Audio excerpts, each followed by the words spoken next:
स्वागत आहे तुमचं आपल्या युट्यूब चॅनल वंडरलस्ट फ्लेमिंगोवरती. सो आज तुम्हाला ट्रॅव्हल ब्लॉग नाही दिसत आहे, पण आज एक छोटासा सेटअप दिसतोय.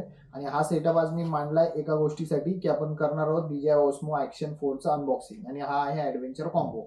सो आपण आता थोडंसं जुन्या कॅमेऱ्यावरून नवीन कॅमेऱ्यावरती शिफ्ट होतोय, त्यामुळं मला हा ऑप्शन चांगला वाटला आणि सध्या अमेझॉनची डील खूप बेटर भेटत होती. सो आपण त्या डीलमुळं हा घेतलेला आहे. सो लेट्स सी आपण याच्यामध्ये आपल्याला काय काय मिळतं. आपण याला ओपन करूया. ऑलरेडी ओपन केलेलं आहे मी चेक करण्यासाठी सकाळी पार्सल फोडताना, बट स्टिल मी तुम्हाला दाखवतो. याच्यामध्ये एक दोन बॉक्स येतात ज्याच्यावरती ॲक्सेसरीज दिले आणि याच्यावरती ऑस्मो ॲक्शन 4 लिहिलेले आहे. तर आपण सगळ्यात पहिले ॲक्सेसरीजचा बॉक्स काढूया. ॲक्सेसरीजमध्ये काय काय मिळतं ते चेक करूया. सो ॲक्सेसरीमध्ये सगळ्यात पहिले येते चार्जिंग केबल, एक त्याचा मॅग्नेटिक माउंट येतो, आणि सगळ्यात मेन याच्यातलं फीचर जे की ॲडव्हेंचर कॉम्बोमध्येच येतं, फक्त 3 बॅटरीज आणि त्याचा चार्जिंग हब. सो हा एवढीसा छोटा आहे जे की माझ्या हातात येईल. आणि हे लेन्ससाठीची एक्स्ट्रा ॲक्सेसरीज आहे. सो याच्याबद्दल मला एवढं डिटेल माहिती नाही आहे, पण मी हे बघून घेईन नक्की काय ते. आणि DJIचं स्टिकर खूप कूल आहे गाईज, आहे एक नंबर आहे. पूर्ण असं आर्टिस्टिक केलेलं आहे. आणि ॲप युजरसाठीचा एक QR आहे, ज्याच्यावरती मे बी व्हिडिओज असतील, इन्स्ट्रक्शन व्हिडिओज किंवा वॉरंटी संबंधी काही, आणि खूप सारी पुस्तकं अभ्यासासाठी. सो हे आपण बाजूला ठेवूया आणि सगळ्यात पहिले आपण हे खोलूया. तर याच्यामधली एक बॅटरी ऑलरेडी मी कॅमेऱ्यात टाकली आहे, पण 2 बॅटऱ्या ज्या की चार्जिंग वाईज याच्या लाईट चेंज होतात. बऱ्याचदा हे ग्रीन पण दिसतं. सो फुल चार्ज असेल तेव्हा हे ग्रीन दिसणार आहे. सो आता 2 बॅटरीज आहेत आणि हा छोटासा बॅटरी चार्जिंग हब आहे. चार्जिंग केबल आहे C to C. हा छोटासा मिनी कनेक्टर आहे, मॅग्नेटिक कनेक्टर. आणि हे लेन्सेस मी दाखवलं. आता आपण बोलूया मेन आपला कॅमेरा युनिटचा बॉक्स. तो याच्यातून पहिली गोष्ट बाहेर येते आपल्या कॅमेराची केस. काहीतरी पडलं. कॅमेऱ्याची केस, ज्याच्यासोबत आपल्याला मिळतात हे 2 स्क्रूज, जे आपल्याला कॅमेऱ्याचं ते माउंट आपल्या हेल्मेटवरती टाईट करायच्या कामाला येतात. एक फ्लॅट हेड माउंट येतो जो स्टिकी आहे, जो तुम्ही कुठेही चिटकून त्याच्यावरती कॅमेरा लावू शकता. त्यानंतर स्टँडर्डमध्ये जो मॅग्नेटिक माउंट येतो तो, आणि मेन आपले हे कॅमेऱ्याची केस, जिची फिनिशिंग खूप सुंदर आहे. आणि इथे त्याचं पॉवर बटनचं एक दिलेलं आहे, आणि वरती क्विक रेकॉर्डिंग स्टार्टचं बटनचं इथे वरती दिलेलं आहे. आणि त्यानंतर सगळ्यात शेवटी आपला कॅमेरा.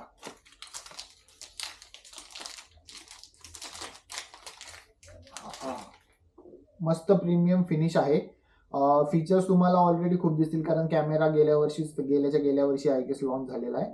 त्यामुळे फीचरसाठी तुम्हाला खूप सारे व्हिडिओज मिळतीलच, पण मी जस्ट तुम्हाला बॉडी लुक दाखवतो याचा कसा आहे. खूप स्टर्डी आहे, रबर ग्रिप आहे, आणि हे काढायचा आनंद वेगळाच असतो. त्यामुळे आपण हे काढूया. मस्त आवाज येतो याचा निघताना. ह्याच्यात विशेष ना, पुढची स्क्रीन पण टच स्क्रीन आहे असं मी ऐकलंय. सो ऐकलंय म्हणजे आहेच नो डाऊट, पण ही जी टच स्क्रीन आहे ना, ती तुम्हाला फ्रंटनी ऑपरेट करताना खूप फायदेशीर ठरते किरकोळ गोष्टींसाठी. एक्सपोजर वगैरे वगैरे प्रत्येक वेळेस कॅमेरा उलटा करून मागच्या स्क्रीनवर सेट करायची गरज नाही लागणार. आणि ॲक्शनच्या O मध्ये सुद्धा ह्याचा हा जो ॲक्शन 4 लिहिलं, आणि याच्या O मध्ये एक सेन्सर आहे. सो हा कलर ग्रेडिंग सेन्सर आहे असं म्हणतात. आणि इथेच 2 छोटे होल्स आहेत, त्याचे माइक्स आहेत. आणि हे जे लेन्स कव्हर आहे ना, हे रिमूव्ह करू शकतो आपण. सो एक एक्स्ट्राचं आलं ते त्याचंच आहे. प्लस ह्याच्यातला शेवटचा आयटम आणि इंटरेस्टिंग आयटम, याची सेल्फी स्टिक म्हणू शकतो किंवा आपण एक्सटेंडर स्टिक म्हणू शकतो. ती बऱ्यापैकी मोठी होते. तुम्ही बघू शकता की माझी 360ची स्टिक आय गेस एवढी येते. सो ही त्याच्यापेक्षा आणखीन 1-1.5 फूट वरती आहे. त्यामुळं ही मी दोन्हीकडे वापरू शकतो नो डाऊट. आणि ग्रिप पण खूप चांगली आहे, पूर्ण रबर फिनिश आहे. चांगली ग्रिप मिळेल अशी त्याच्यावरती डिझाईन पण आहे. सो आपण याच्यावरती कॅमेरा लावून बघूयात कसा लागतो. त्यासाठी आपण सगळ्यात पहिले याचा माउंट खोलूयात. एक क्वालिटी खूप चांगली आहे. हो. सो कॅमेऱ्याला खाली बेसिकली डायरेक्टली माउंट आलेला आहे. मी जस्ट ठेवला आणि त्यांनी ओढून घेतलं स्वतःला माउंटला इथे. सो काढताना इथे क्लिप्स आहेत, त्या क्लिप्स दाबून मला याला फक्त मागे ओढायला लागतं. आणि ओढायला पण खूप ताकद लावायला लागते, मॅग्नेट खूप स्ट्रॉंग आहे. हे असं डायरेक्टली लागून गेलं, मला काहीच करायची गरज नाही आहे. आणि काढताना पण ही 2 बटणं ओढून काढायची मला.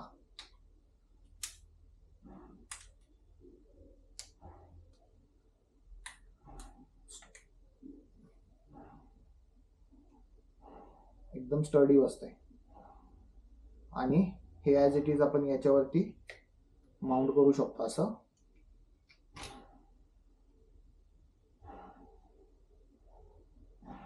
आणि हा झाला कॅमेरा आपला याच्यावरती माउंट. आणि इन केस जर मला आता रील शूट करायचं आहे, याच्यावरती आपलं युट्यूबची फ्रेम होऊ शकते अशी. आणि जर रील शूट करायचं असेल ना तर याच्यातून कॅमेरा काढायचा आपल्याला. आणि जो याचा केस आहे, कॅमेराची केस, त्या केसला तुम्हाला दोन्ही ऑप्शन्स मिळतात. हे माउंट करायचे, आपले मॅग्नेटिक माउंट करायचे. ही केसमध्ये टाकल्यानंतर कॅमेरा एवढा भारी दिसतो ना, खूप क्वालिटी दिसतो.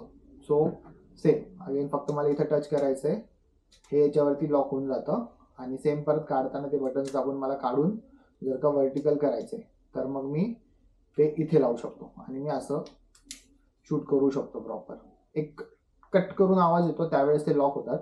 सो आता हे व्यवस्थित लॉक झाले. सो मी किती जरी शेक केलं तरी याच्यावरून हे आल्याचा प्रश्न नाही आहे. आणि याच्यात मला आवडलेलं सगळ्यात एक फीचर ना, की मी समजा असं शूट करतोय आणि माझा हात चालताना असा हलतोय आणि त्याच्यामध्ये एक ऑप्शन येतो, जर मी ऑन केला स्टेबिलायझेशन मोड, तर माझा कॅमेरा किती हलू दे फ्रेममध्ये मी सरळच राहणार आहे. हे फीचर याच्यामध्ये खूप बेस्ट आहे, जे मला सगळ्यात जास्त आवडलं आहे. आणि ते आपण वापरताना मोस्टली ते चालताना वगैरेच कामाचं आहे. बाईकवरती जास्ती ते युजफुल नाही आहे, कारण त्याच्यामध्ये तुमचं फ्रेम रेशो वगैरे सुद्धा कमी होतो. सो आपण आता कॅमेरा पूर्ण टेस्ट करू थोडा वेळ आणि त्यानंतर मग इथून पुढचे व्हिडिओ सगळे DJI मधलेच येतील. सो तुम्हाला व्हिडिओचा फरक जाणवेलच. तर नक्की कमेंटमध्ये सांगा की आपला जुना कॅमेरा की हा कॅमेरा, कशामध्ये चांगले व्हिडिओज येत आहेत. आणि जर काही सजेशन्स असतील तर सजेशन्स नक्की कळवा कमेंटमध्ये. कमेंट बॉक्स आपला ओपन असतो, सजेशन्स कळवा आणि त्या हिशोबाने मी चेंजेस करत राहील नेहमी. थँक्यू सो मच इथपर्यंत व्हिडिओ बघितल्याबद्दल. सबस्क्राईब करा, लाईक करा आणि कमेंट करा. थँक्यू.